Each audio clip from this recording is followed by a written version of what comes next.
Well, I'm excited to be here this morning. Really appreciated Bill's message. Boy, it's so important. You know, the devil,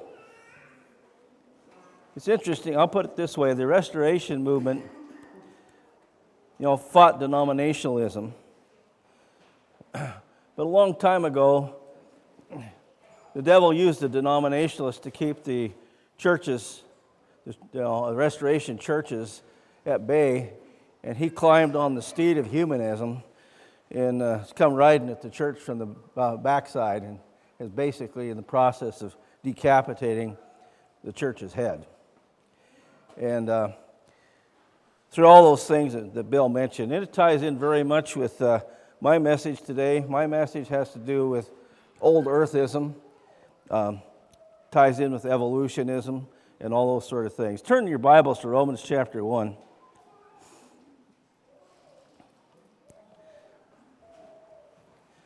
I'm just thinking while Bill was talking, out of Psalm 2, do homage to the Son, for his wrath may soon be kindled.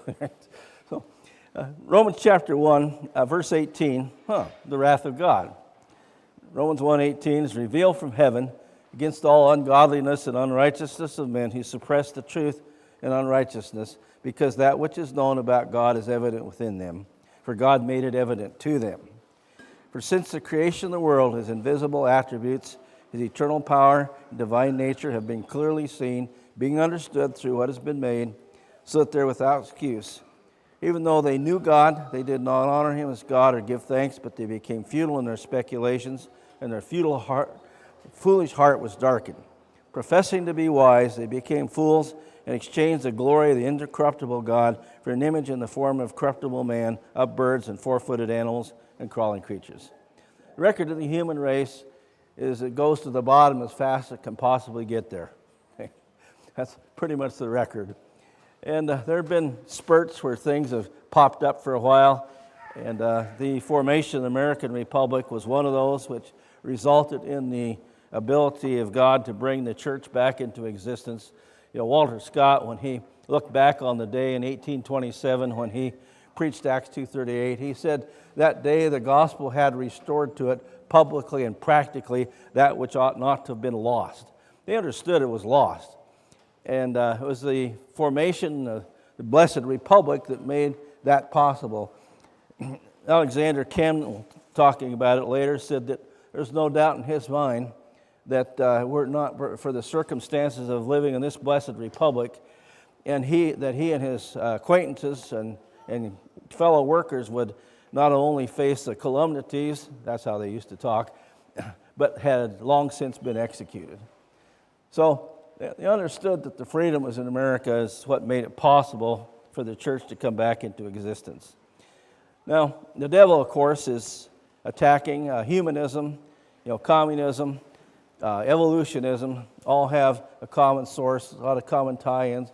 When Bill read out of the Humanist Manifesto 1, we regard the universe as self-existing and not created. I mean, they just tell you flat out what it is. And so that ties in with the old earthism. Okay, now, if you go to Genesis chapter 1, I'm going to get in some deep theology here today. Genesis chapter 1, starting in verse 1. In the beginning, God created the heavens and the earth. Okay, there's your statement of the first law of thermodynamics, if you're interested in that, all right? Okay, earth was formless and void, darkness was over the surface of the deep, and the Spirit of God was moving over the surface of the waters. Then God said, "Let there be light," and there was light. God saw that the light was good, and God separated the light from the darkness. God called the light day, and the darkness he called night, and there was evening and morning one day. Here's deep theology. Night and day equals one day. Right? It's tough stuff. I don't know if you guys can process that. Okay? I noticed that all you guys got up this morning, okay? It turned light at some point, right? And then it's going to turn dark, and about this same time tomorrow, it'll be what? Another day, right? One day. Tough Tough stuff. One day. Okay? God created it in 6 days, and he rested the seventh day, right? How about Exodus chapter 20 here?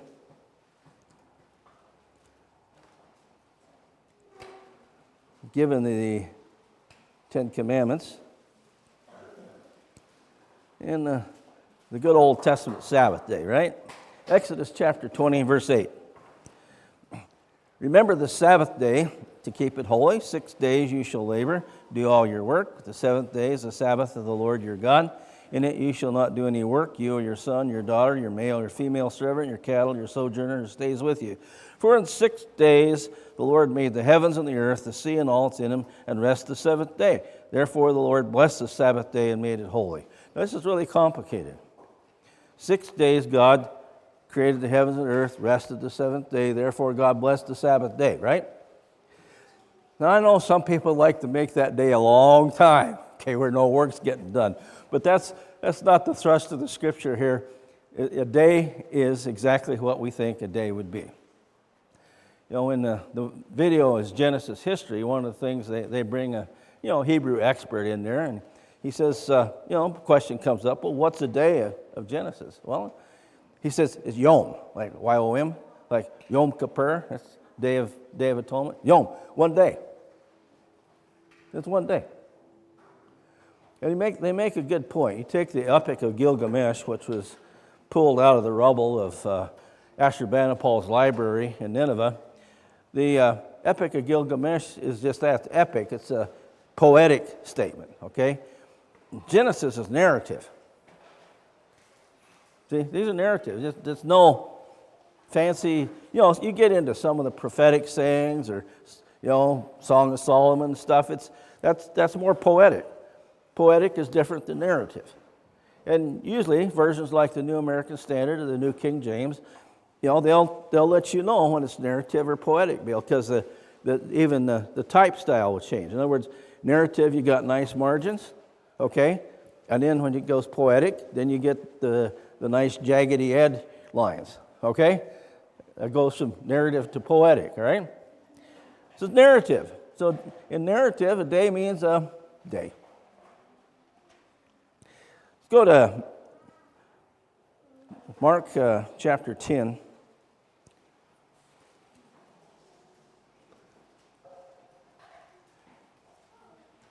Jesus is having a little instruction on marriage here. But when he's talking about it, in verse 6, Mark 10:6, Jesus said, but from the beginning of creation, God made them male and female. So what's the last thing that was created? Male and female, right? So if creation was this long period of time, how could you say at the beginning of creation? You had to say, well, at the end of creation. It doesn't say it. It says at the beginning of creation. What's that tell you? That tells you that creation was that literal 6 days with the rest on the seventh day. That's what it tells you. Otherwise, Jesus is a liar. So there's tremendous warfare over this. And so we want to talk about a little bit. Scripture is pretty plain, simple, straightforward. 6 days, God did it. So, Satan is a liar. And he's a father of lies. He's father of very simple, straightforward lies. I didn't do it when I did, okay? But he's also the father of much deeper, more complex lies. So one of those lies is that the processes of chance and natural selection over a period of time produced the upward movement of life from a simple cell to man, presumably the top of the food chain. Okay, there's some question whether grizzly bears and man are at the top of the food chain, but generally we would say that man's at the top of the food chain. Okay. So, kind of reminds me of Boy came home from school, public school, said, "Mama," said, "teacher said that we came from apes. Is that true?" She said, "If you did, it's on your daddy's side." Okay. But that's really what the teaching is, isn't it? I mean, it's a little more complex. I mean, gussy it up some, but okay. Then and they're not honest about it. In the 1982 case, the McLean versus the Arkansas State Board of Education, what had happened was the state of Arkansas passed a law requiring that creation be given basically time in the public school classroom. Our friends at the American Civil Liberties Union, which are neither American Civil or Liberty, okay, they're basically a communist union of lawyers, is what they are. You know, they filed a lawsuit. And so the testimony, was given. The judge then, Judge Overton, had to make a decision. And so he's troubled about this decision because, see, if he rules that evolution is science and therefore can be taught, then how does he come up with something that would say that creation isn't science? Now, the creation scientists that testified in that 1982 case, in 1981, with the decision coming in 82, if my memory is correct, the creation guys that testified said, look, you have to understand, science is repeatable, observable, that sort of thing. The issue of origins was neither repeatable or observable. So it's a little bit outside of the pale of what you're going to call classical science. See? So they tried to make that point, but Judge Overton, he's trying to figure it out. How's he going to make teaching of evolution science and teaching creation view of origins not? So he comes up with, what he did was he redefined science. And that's what you like is judges redefining science because they know so much about it. But he redefined science and he said that science is what scientists do, simple terms. Now, if you think about it, that would make Thomas Edison not a scientist because he was doing stuff that scientists weren't doing, right? Okay. And how do you know that scientists are doing it? Well, it's federally funded, and it's published in peer review articles, okay? And since creation science isn't federally funded, and since it isn't published in peer review articles, then it's not science. See? And therefore, evolution can be taught, and creation can't. The creationists, they objected. They say, look, we can't be published in peer review journals.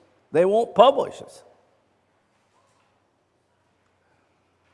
And Judge Overton, in the decision, said that if there was anything of value, the peer review journals would publish it.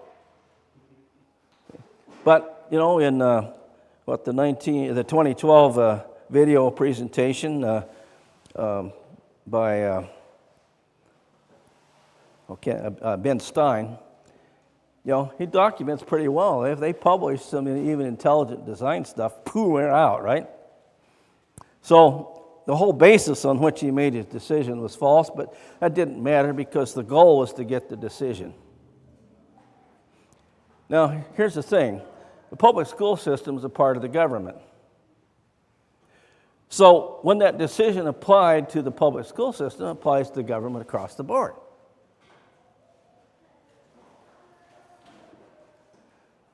So that's how they step by step made it illegal. In about 2003, Dover, Pennsylvania, the Dover School Board tried to figure out how to introduce some intelligent design material into the classroom. Okay, our friends at the ACLU got involved, and they went to the judge. There's a video on it called Judgment Day, and it's produced by Nova, which is the PBS adjunct that does all that stuff. So they had the reenactment of the trial. They were not allowed to video the trial, so they just kind of reenacted it off the transcripts. And so the first softball question coming to the guy that's going to defend the evolutionary textbook. It was one of the authors of the evolutionary textbooks that was used in Dover. The softball question is, what is evolution? And his answer was, change over time. Okay. Well,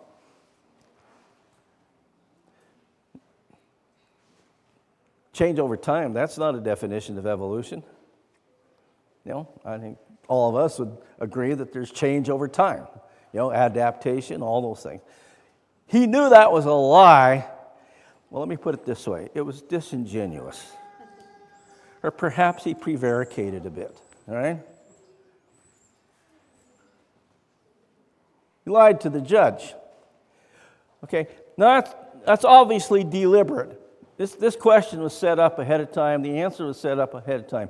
Why? Because they know that the classic textbook definition of evolution, undirected processes, random action, natural selection, they know that that's a lot more difficult to establish as being true. In fact, it can't be established as being true.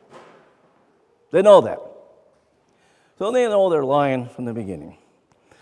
So what's the basis then that they're going to use to support that? Well, they have to have long periods of time. It's called deep time. Deep time. And one of the best places they go to get that is the Grand Canyon.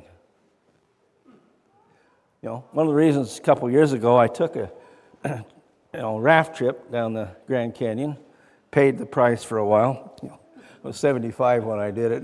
Wasn't the same as it would have been if I even 55. Okay, but the Grand Canyon is Exhibit A for the long time periods necessary for evolution to occur, because the base rocks at the bottom of the Grand Canyon are almost, what's it say here? We get an age of 1.840 million years ago. Well, they tested some zircon crystals inside these core rocks, and they had two different uranium isotopes that they could use, so therefore that's how they can put that 1.840. I mean, that is precision. I mean, you got three significant numbers behind that decimal point. This is irrefutable, right? Well, what if the assumptions that produce those are wrong, right? See, but they just put it out there, 1.84, and of course then you get to work your way up out of those Precambrian base rocks. You get into some of the the Grand Canyon supergroup, and then you get to the Tapeats sandstone. Tapeats sandstone's at the bottom of the Grand Canyon. It sits right on top of what's called the Great Unconformity. It's the granite/gneiss rocks sit underneath it, and then you got this first layer of sandstone that was laid down. Tapeats sandstone, 530 MYA. That's a million years ago, right? See, because you'll notice that all these rocks come with a label on them. That there, in a certain spot, it says MYA right there. However, where'd those numbers come from? See, it took them quite a while to get it. The early numbers that they put on rocks were not that far. But, over a period of time, we've been able to move those numbers up quite a bit and get the precision on there. Okay. In the middle of the Grand Canyon is something called the red wall limestone. So if you ever see any pictures of Grand Canyon, you got this. It's just almost right in the middle of the sediment. It's got this nice wall, and it kind of stands out. You take pictures from up above. There's the red wall. You got some erosion above it. Your canyon below. But here's that nice red wall. Red wall limestone. 330 million years. MYA, okay? Right underneath it is something called the Muav limestone. And I was excited to be able to get down the canyon and take a picture of it looking up rather than trying to see it looking down. Because when you're down there, you can see, okay, here's the Muav limestone. Here's the red wall. All the way through the canyon. We only went 180 miles down the canyon. You know, as soon as the red wall appears, here's the Muav and here's the red wall, all the way through the canyon. It's a nice line, 180 miles, goes on for another 100 miles down the canyon. Nice line. And the gap between the Muav and the red wall, 140 million years at least, 160. How much erosion do you think would take place in 140 million years? See, they can throw those big numbers at people because people don't process how big the numbers are. So I want to use an illustration that I use often to make the point. Let's say I have one piece of paper, maybe an 85-pound piece of paper, okay? Be a little thicker than 60-pound offset, okay? So I got one piece of paper, 1,000. Oh, that represents 1,000 years, right?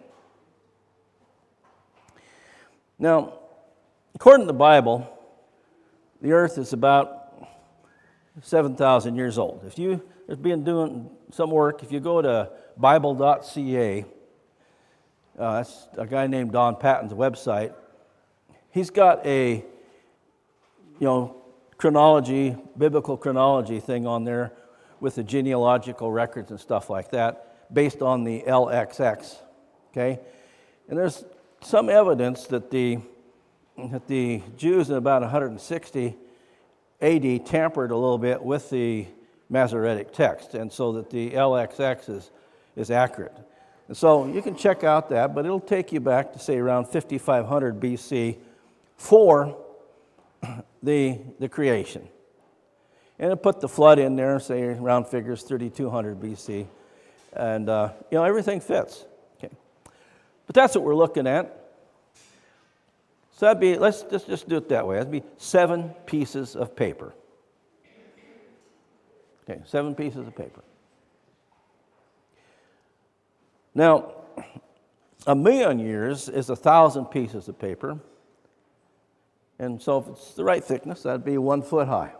1 foot high would represent 1,000,000 years compared to 7 pieces of paper. 1 billion years is 1,000 feet high. And 4 billion years is 4,000 feet high compared to 7 sheets of paper. Now, these are obviously 2 incompatible systems, right? So you got so-called Christians then trying to be old earth because they're trying to mesh the Bible with the conventional geology guys because the pressure's there.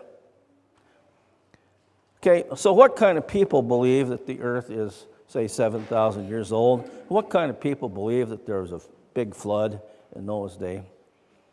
Obviously illiterate folks from deep in the hollers of West Virginia or, hidden in the mountains of Montana someplace, right?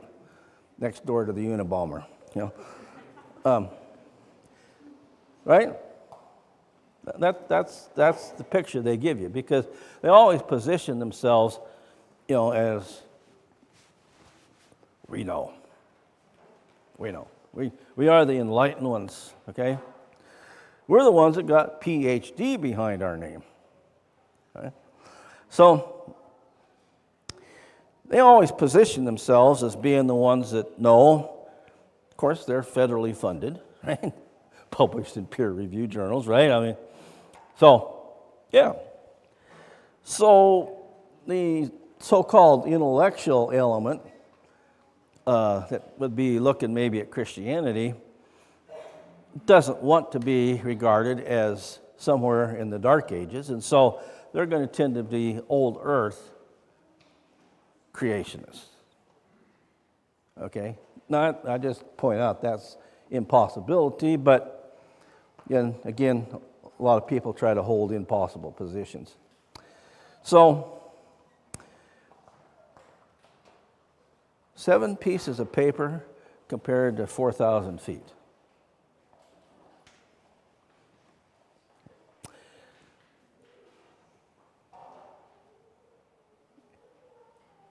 The base of the Grand Canyon is, back to my point, 140 million years old, 140 million year gap, and no erosion. Over a distance of 180 miles between the Muav and the Red Wall. No erosion, no evidence of erosion whatsoever, other than maybe small tidal channel or something. Ridiculous. But see, they blow that past the audience. They blow that past. I know if you got a driveway, your house is a little bit of slope, and you get a nice thunderstorm, what happens sometimes at the edge of your driveway? Well, you get some erosion, right?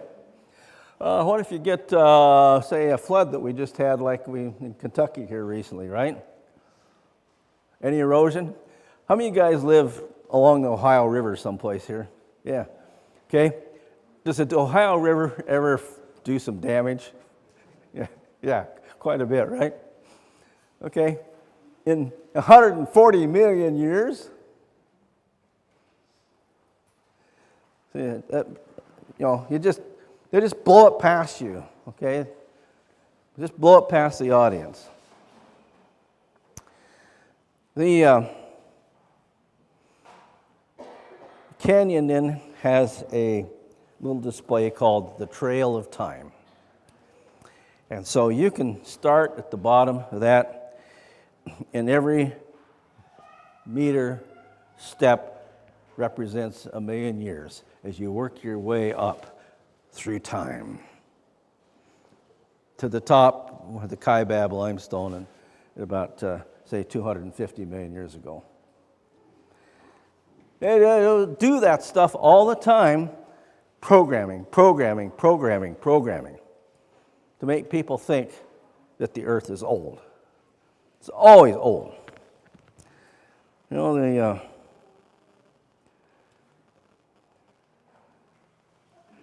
something else I wanted to catch here. So, when they do igneous rocks,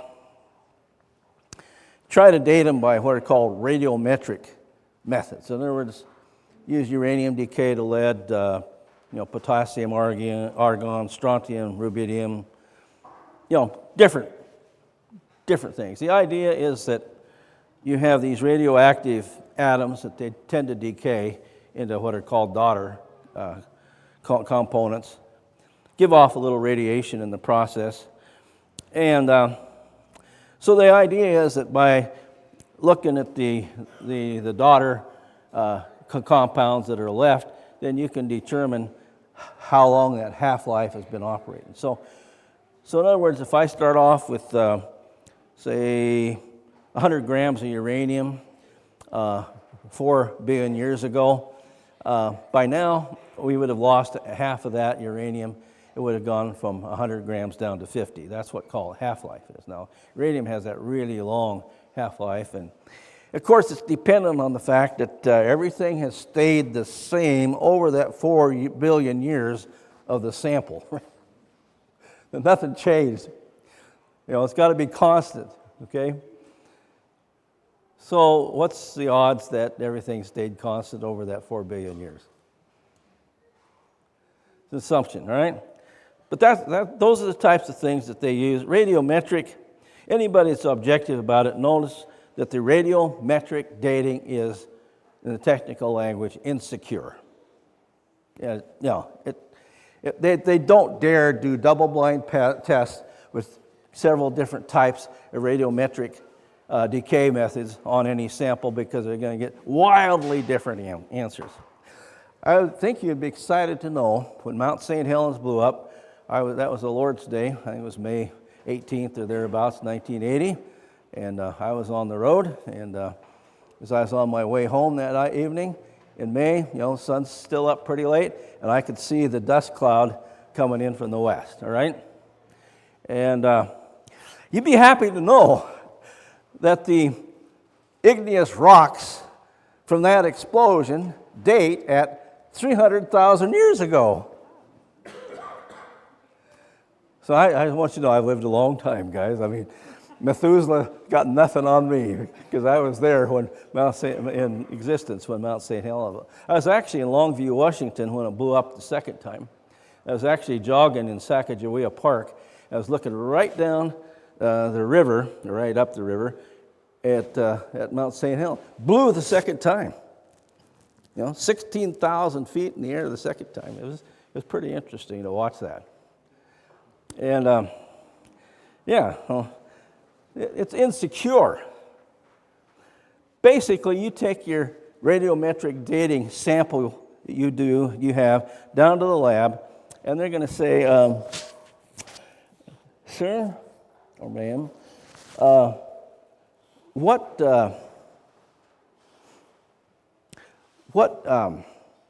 what range are you expecting?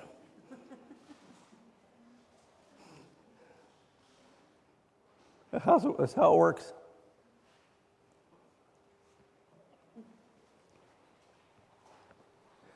I mean, do those labs make any money off of radiometric dating? Well, what if radiometric dating is so insecure nobody uses it? Any economic incentive to say, what range are you expecting?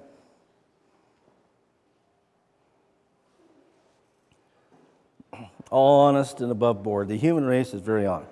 Well, how do we date sedimentary rocks? We're looking to Pete Sandstone there, 530 million. Above it, we're looking at, say, the Bright Angel Shale, Muav, Redwall. We're looking at that. How do we know the dates on those sedimentary rocks?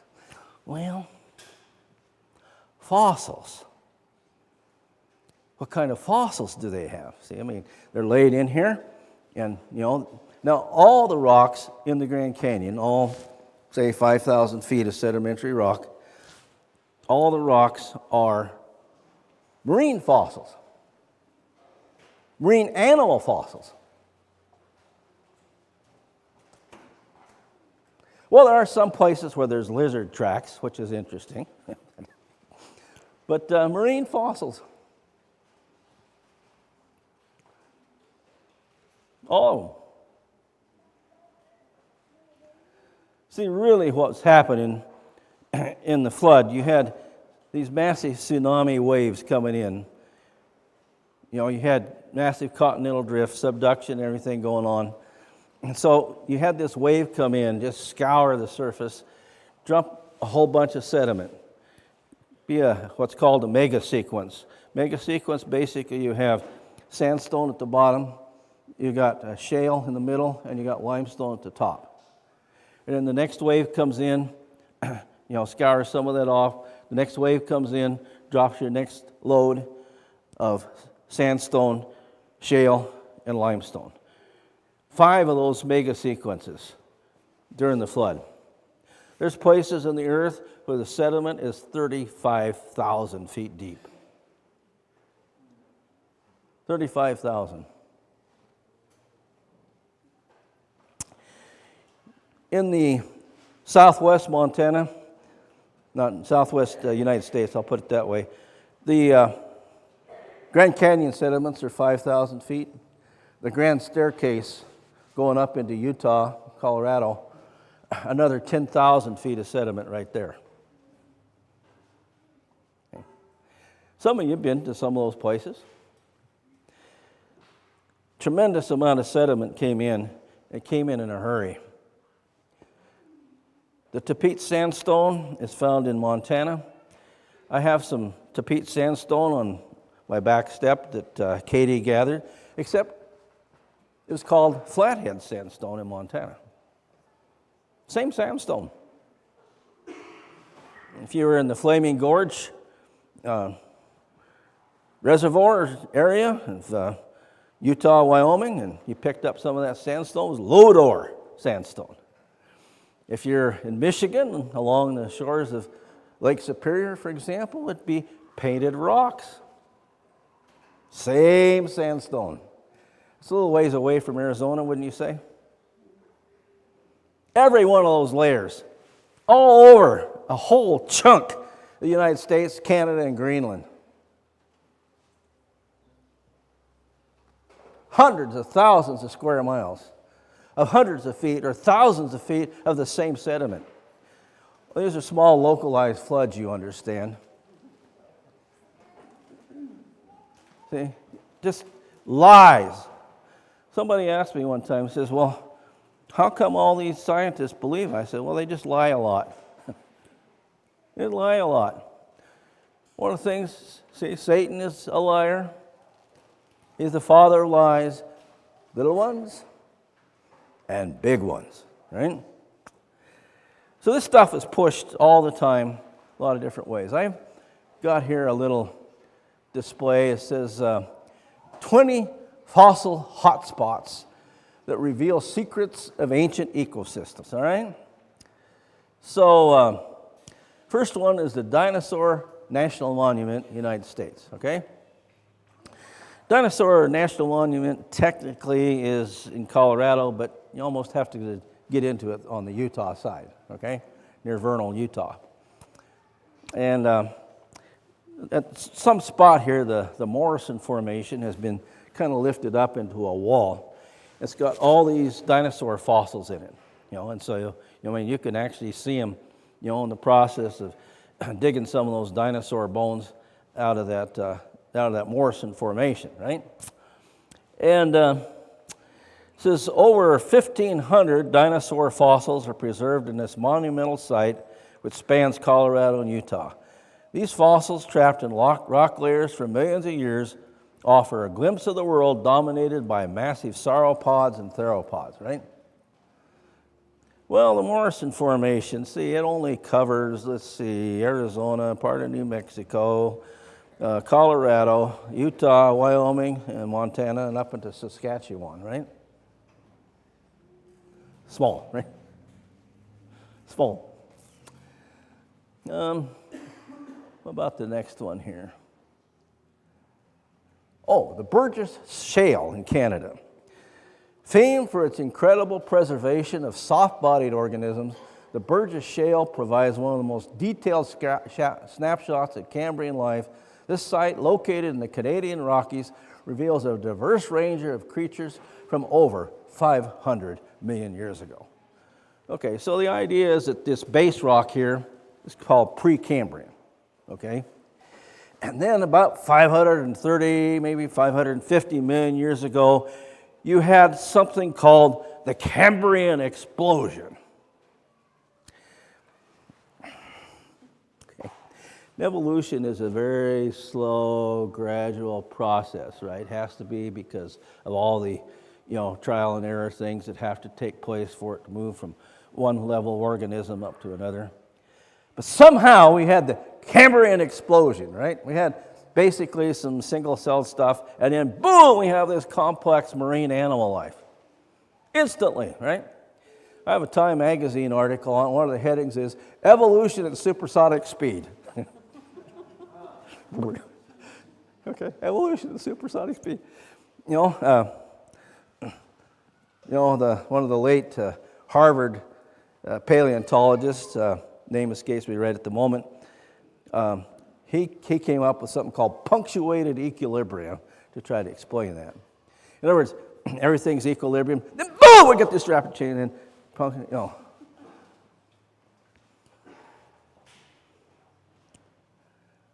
because it doesn't mesh. Got to preserve the lie in the face of evidence. So this is Cambrian life. That would be life right down there where the Tapeach sandstone is, and where in Montana the Woolsey Shale is. The Wheeler Formation, Wheeler Mountain, Utah, Nevada. One of the guys was digging around there in the Wheeler Shale. It's the same as the Bright Angel Shale in the Grand Canyon. Boom! The rock popped open. A human footprint, a sandal print, with crushed trilobites in the footprint.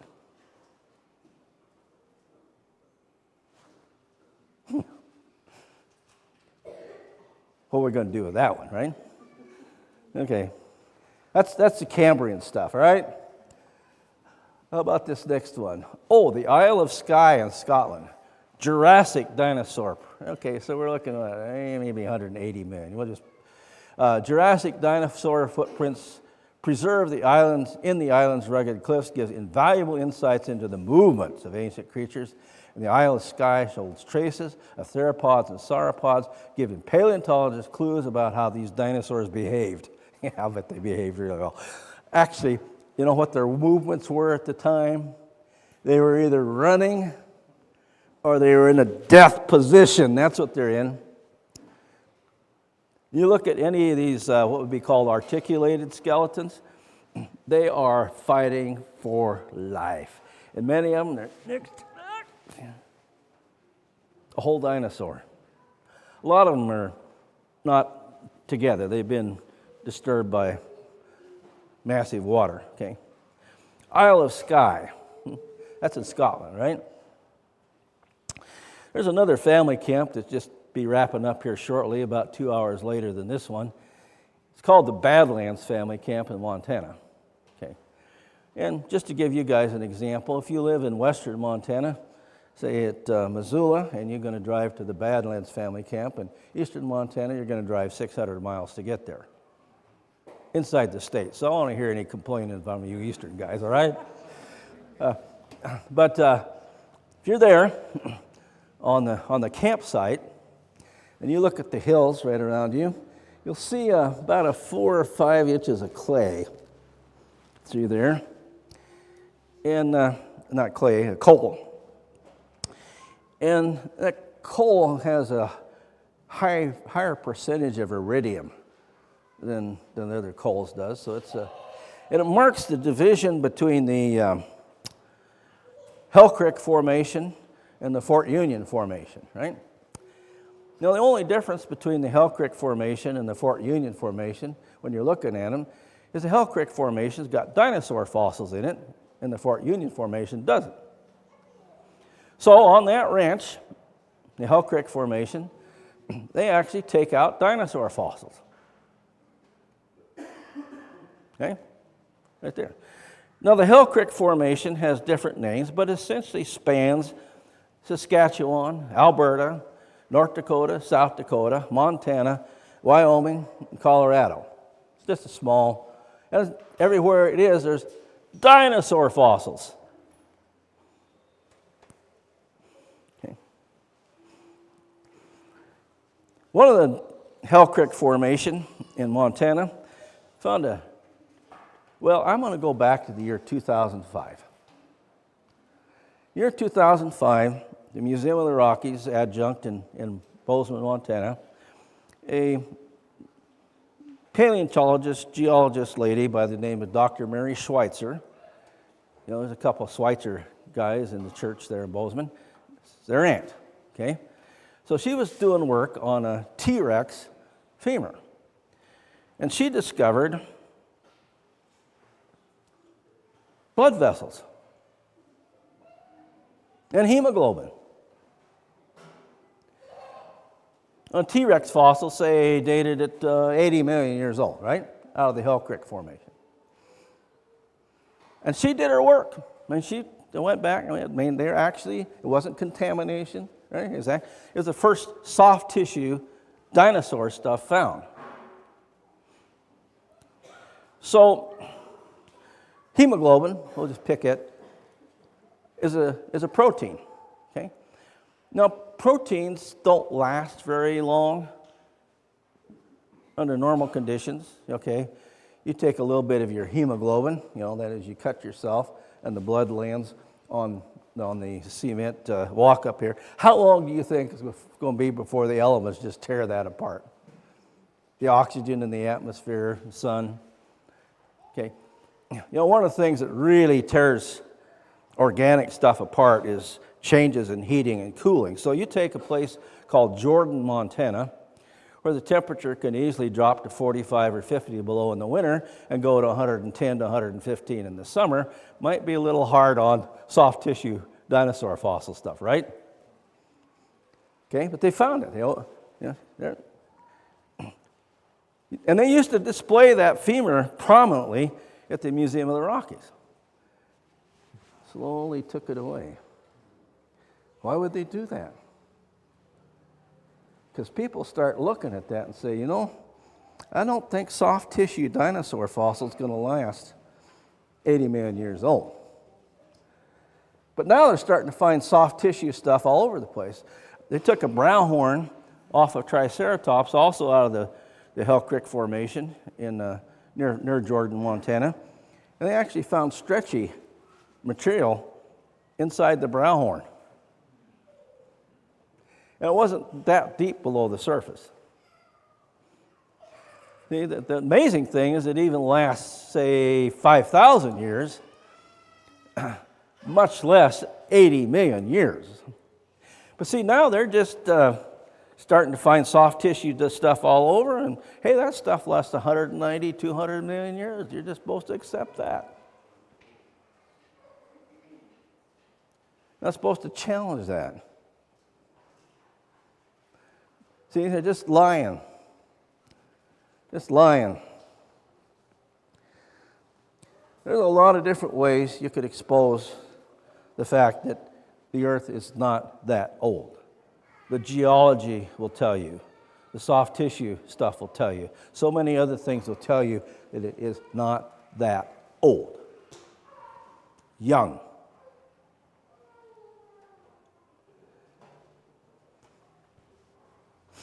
So,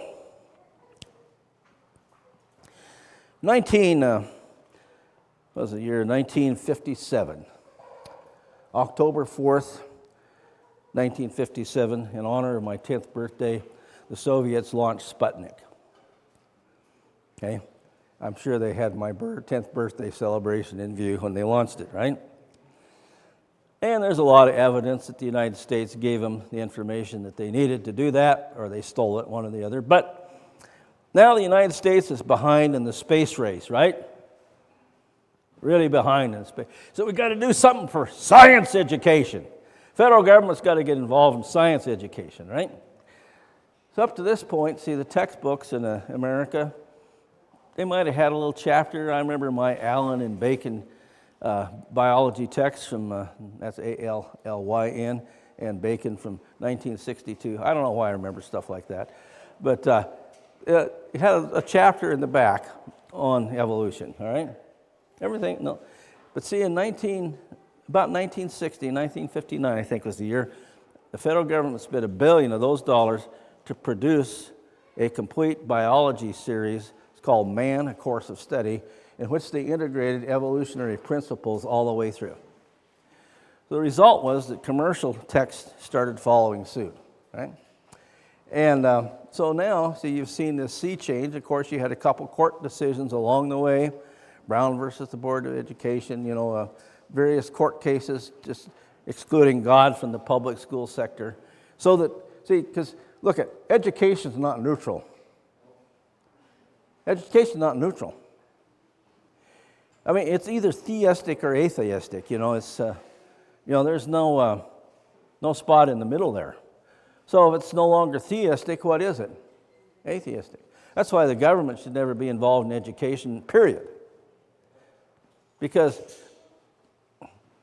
all politics is applied religion. And the only question is what religion is going to be applied. As Bill pointed out, right now, the religion of the public system is secular humanism.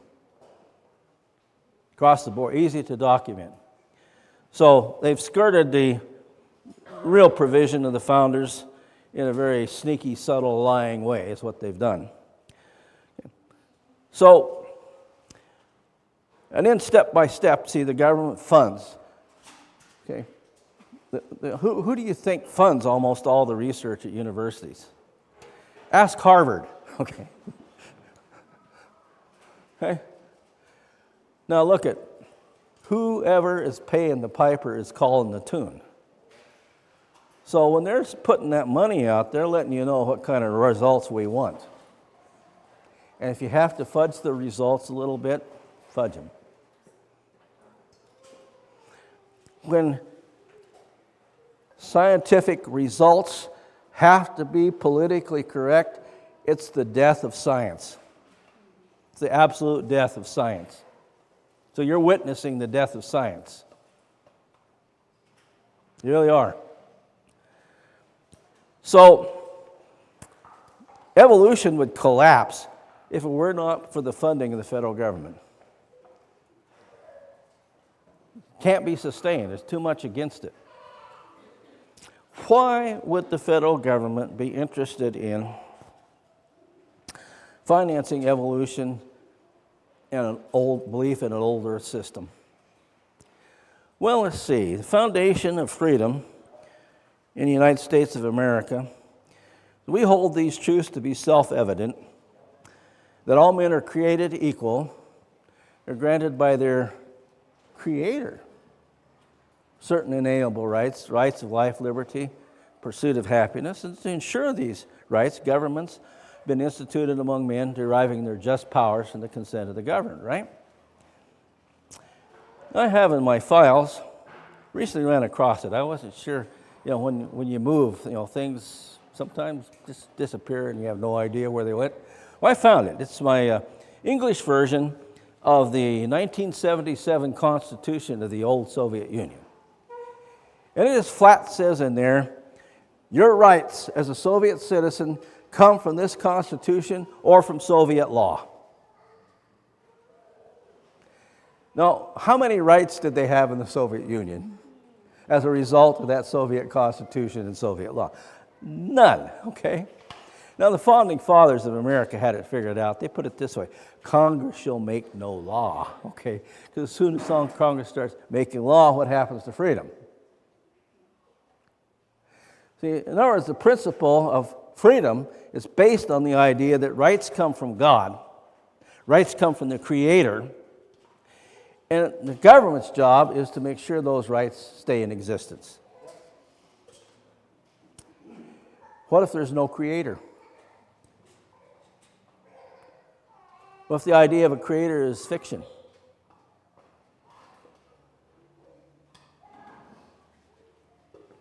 You see why a government might have vested interest in promoting a system that eliminates the existence of a Creator. Because there's no Creator, there's no rights that came from the Creator, and then your rights are going to come to you from government. Sneaky rats, huh?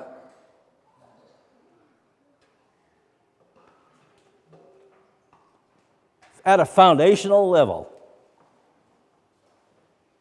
At a foundational level. When Bill was talking, I was thinking of a book that G. Edward Griffin had written on the United Nations back in the 1960s, and in it he had a quote attributed to George Washington. He said, "Government is not eloquence, it's not reason, it is force. Like fire, a dangerous servant, or a fearful master." In other words, you're living in a trailer house, and you got a wood stove in there, all right? Now, as long as the fire stays inside the firebox, it's a servant. Now, it's a little bit dangerous because, you touch it and it'll burn you, okay? But what if it gets out of the firebox and starts sweeping up the sides of the trailer house? Fearful master, right? See, that's the picture of government. And that's why the Founding Fathers tried to put the government inside the box of the Constitution in what they called the Great Experiment. And they were concerned whether their descendants would have the ability to keep the government inside the box of the Constitution. Thomas Jefferson said, "In matters of government, speak to me no more of confidence in men, but bind them down from mischief with the chains of the Constitution." Those chains long since been snapped. The government's in the driver's seat. It's sweeping up the walls of freedom as fast as it can. And one of its primary driving agents is the old earth. The old earth, deep time. And that's why it's important that Christians be aware of this stuff. It's one of our battles that we have to fight in the process of establishing that the Scripture is the Word of God. But it's a fight. It's a fight. That's why we kind of have to work for it together on this stuff. Did you never notice it's hard for one person to be an expert on everything? So we have to have different people in the body of Christ that have different emphases and different specialties so that we can keep informed on this stuff, because there's nobody that can do it all.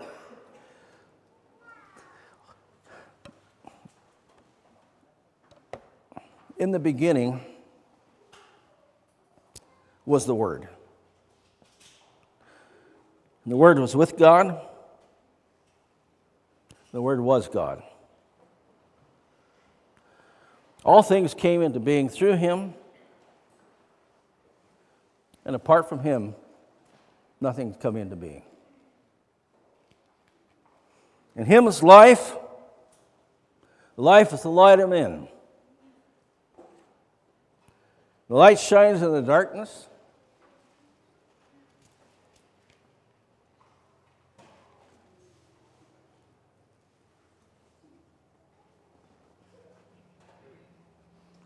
The darkness doesn't comprehend it. God bless.